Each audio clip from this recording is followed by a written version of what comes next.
Hi everyone. I'd like to do a quick video on the US election because it's a fascinating subject right at the moment, and it's going to have a massive impact on not just America, but the whole world. And I'm going to look at it very briefly from the astrological point of view, but I've also done the human design chart, and that gives incredible insight to it. But I'm not going to get caught up in the jargon or all the details. I'm just going to break down what the fundamental things are. So I'm doing this on the 6th of September.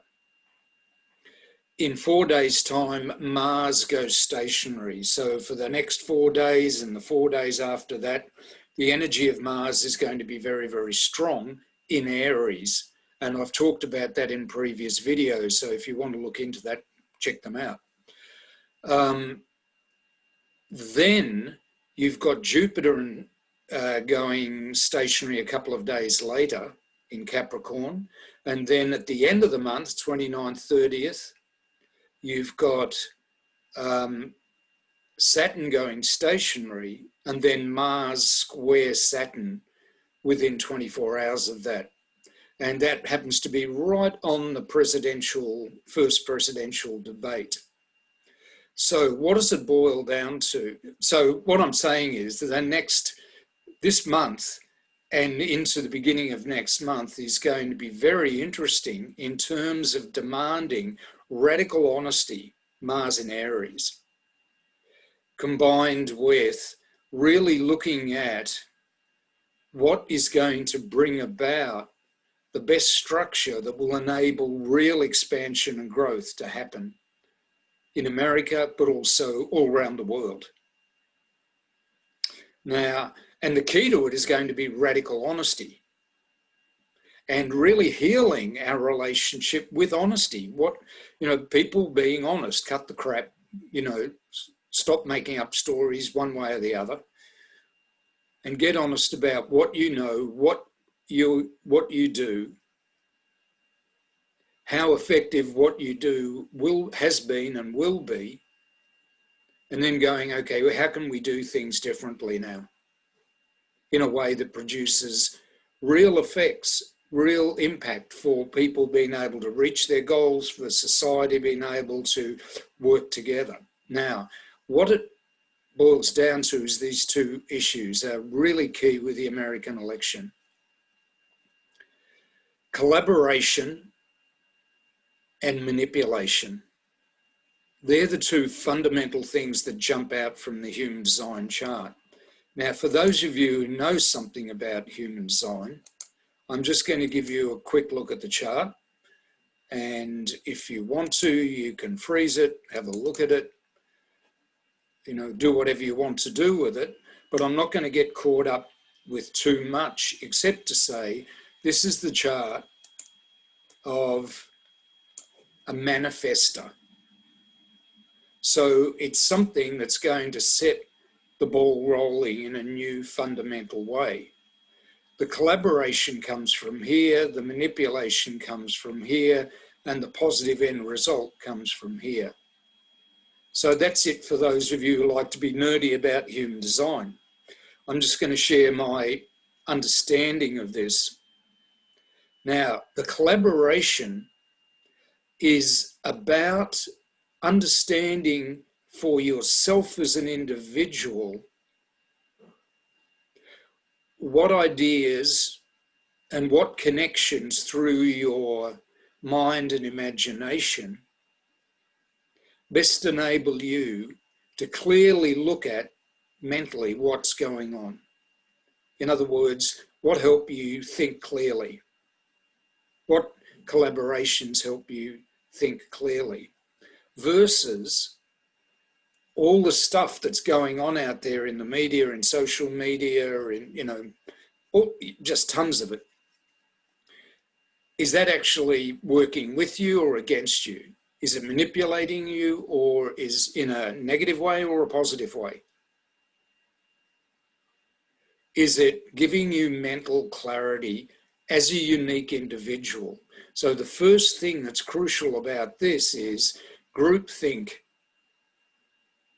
isn't going to work for anyone as an individual if it doesn't express what you know to be true.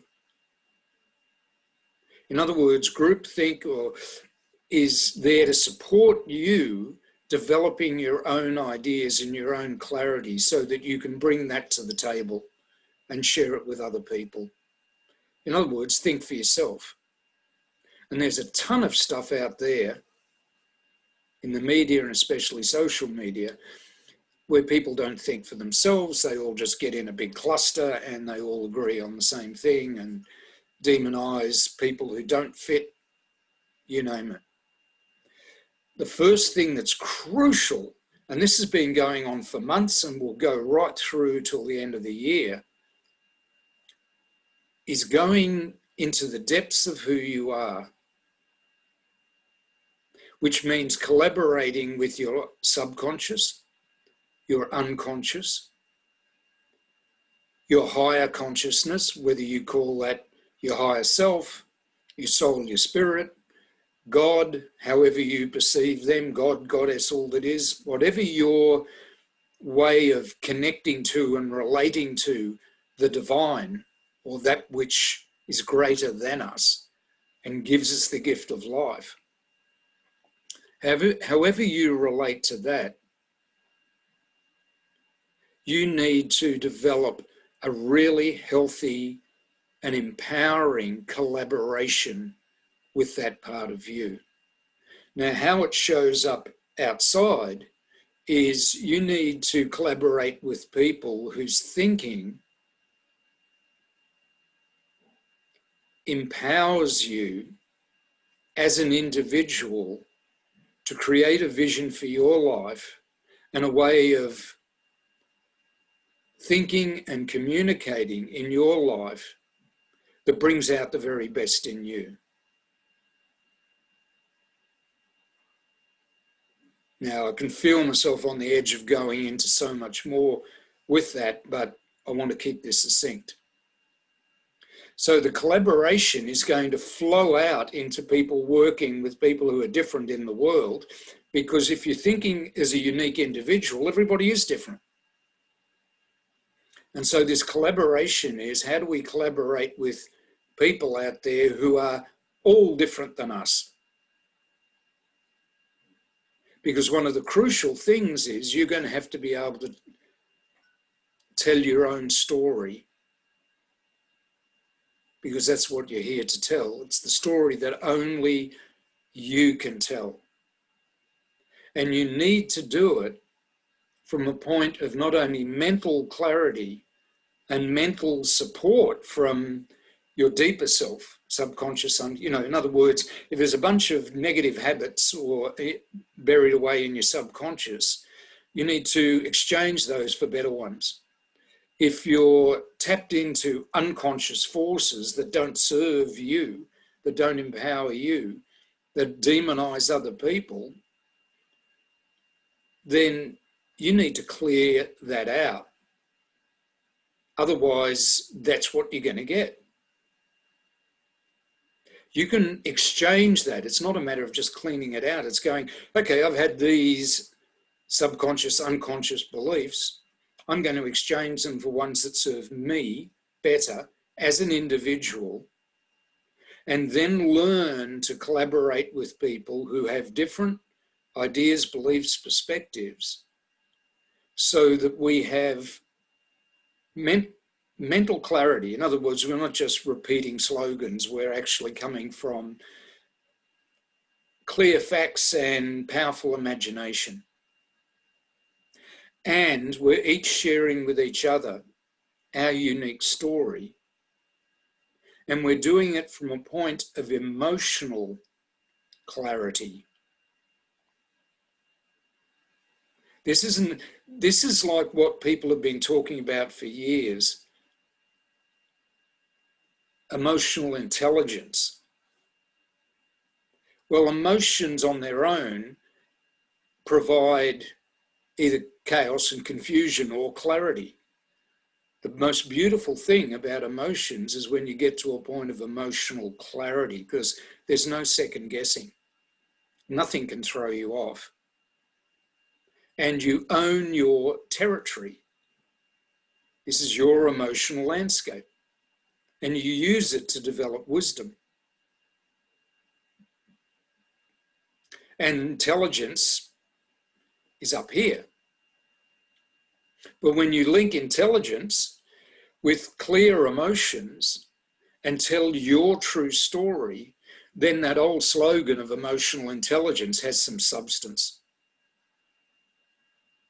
Because until now, most emotional intelligence has been how to cope emotionally with the fact the world's all over the place. How to be clear within yourself, even though everything's crazy out there. This is not about that. This is about being clear about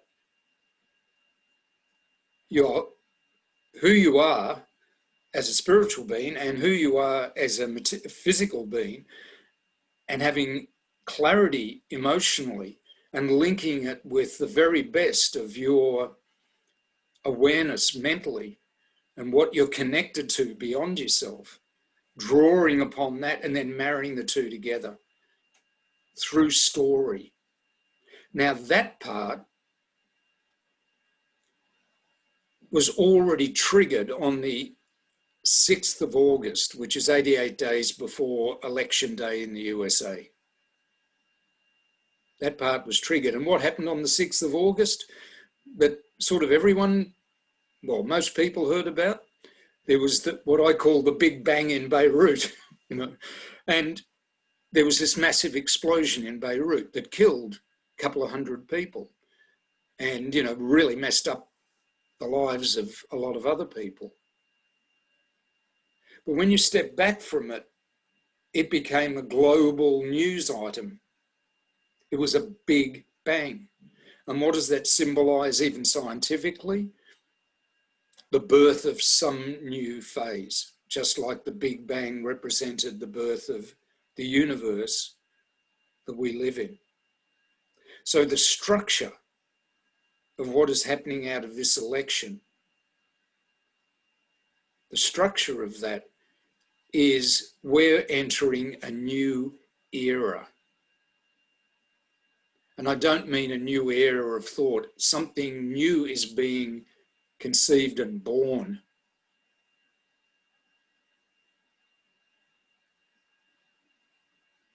And the reason I pause is it's striking me right now how significant this is. I mean, other explosions have happened. But the timing of this was a release of very, very powerful energy that says in the middle of all this chaos, what's emerging from it is something that has never existed before. It's not just the old world made better, finally sorted itself out, finally got things perfect. No, this is new, a new universe. And again, I could talk a lot about that, but I'll leave it for brevity. Now, on the actual night of the election, this is where the big issue is manipulation in the human design chart. It's right there. And it's about having the will. What's behind? Now, manipulation isn't necessarily a bad thing. I mean, I use this hand to manipulate this cup of tea so I can have a drink. It's a very good manipulative device. Manipulation can be extremely positive. But also there's a lot of manipulation going on that isn't positive at all. And how do you tell? What are the parameters? What is being born on election eve in the US? Does that manipulation create more struggle and desperation? Struggle to survive? Or does it allow and open up the possibility? Not everyone has to take it, but does it open up the possibility of people thriving Do you want to thrive or do you want to struggle? That's the big question in the American election. Do you want to thrive or do you want to struggle? Now, both parties are going to say they want to thrive. No one's going to go up there and say, I'm going to bring you more struggle. But you need to determine that for yourself from emotional and mental clarity. Because if you're in the United States, I'm not. I don't get to vote, but I get to put some input in here. Is, do you want to thrive or do you want to struggle? Do you want the people around you to thrive or do you want to struggle? Do you want your country to thrive or do you want to continue struggling? Now, I can just hear all the social media going nuts about that one way or the other. I won't go into that. I've been delving into that, and it's a great place to learn to be, strong and to think for yourself and to be clear, and also to ask people to come up with real evidence, real facts, rather than slogans and gifts. It's an interesting place to spend some time in if you want to work out and become strong as a unique individual. Well, what's happening on election eve is people are going to make it clear that they want to get to this new world, or this new, the next step is they want to struggle or they want to thrive. So if you win, how do you make this something that really works in the real world so people thrive? If you lose, how do you take that and reassess to use that experience and that result? Are you going to keep struggling or are you going to look for ways of thriving? And what was the answer that's been put out there, that's been prepared since August the 6th? Collaboration. Are people going to work together or work against each other? Blame and shame or trust? Because that's the key to the whole damn thing. Are we going to learn to trust each other or blame and shame each other? Are we going to find the things around which we can build trust or keep focusing on things that maintain blame? Blame will put you into contraction and struggle. Trust will open up the ability to thrive.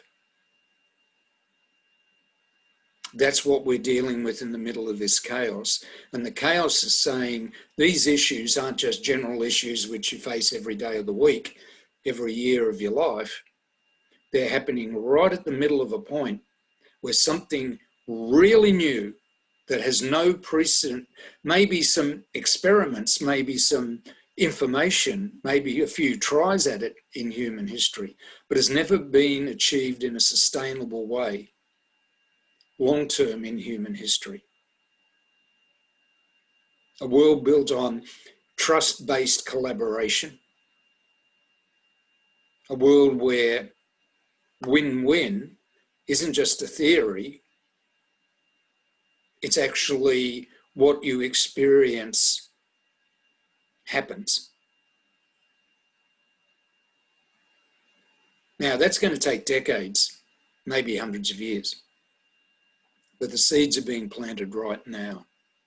And then the final thing is when you put both of those, the collaboration and the decision around how you're going to manipulate your life with trust, with collaboration, with co-creation, with empowered individuals collaborating together based on trust, and shifting the world so everyone thrives, or blaming and shaming, separating out and struggling. The world is still going to change. Do you want to enjoy the transition or make it another drama? The world is going to evolve, because what's happening towards the end of this decade is that people being driven by emotion is going to start to cease as a driving force in this world. In other words, you can't manipulate people. The ability to manipulate people emotionally is actually going to start to fall apart at the end of this decade, and in the decades ahead will cease to exist. And what it will be replaced with is awareness of how to use our emotions, or how to enjoy our emotions. It's going to be emotional awareness, coming from clarity about what emotions are, how they do, how they function. And it's no longer going to drive people into groups, but enable people to be unique individuals who know they are a part of humanity that matters, that truly is important, and they bring their individuality to the table, wherever they are, whatever they're doing. And that's respected as an incredible gift. So the choice, if you want to make it personal, is, are you going to tap into your subconscious, unconscious, higher self, help from the divine? You're going to collaborate there. You're going to find people who are willing to do win-win things with you rather than that want to collaborate. And are you going to tell your story with emotional clarity and mental clarity? Are you going to manipulate your life and other people's lives in a way, it's like making love. You use your hands to create maximum joy and maximum pleasure. Are you going to actually manipulate your world so that you thrive and enjoy the experience? Or are you going to make it a struggle because you're trying to make it fit some sort of ideal that's limited or emotionally driven? And you're not telling your story, you're telling other people's stories. That's the choice. So I hope you enjoyed that and it's helped you with something practical. If you want to know more, there'll be a place where you can contact me under this, and I'm happy to go into it in more depth. Talk to you later.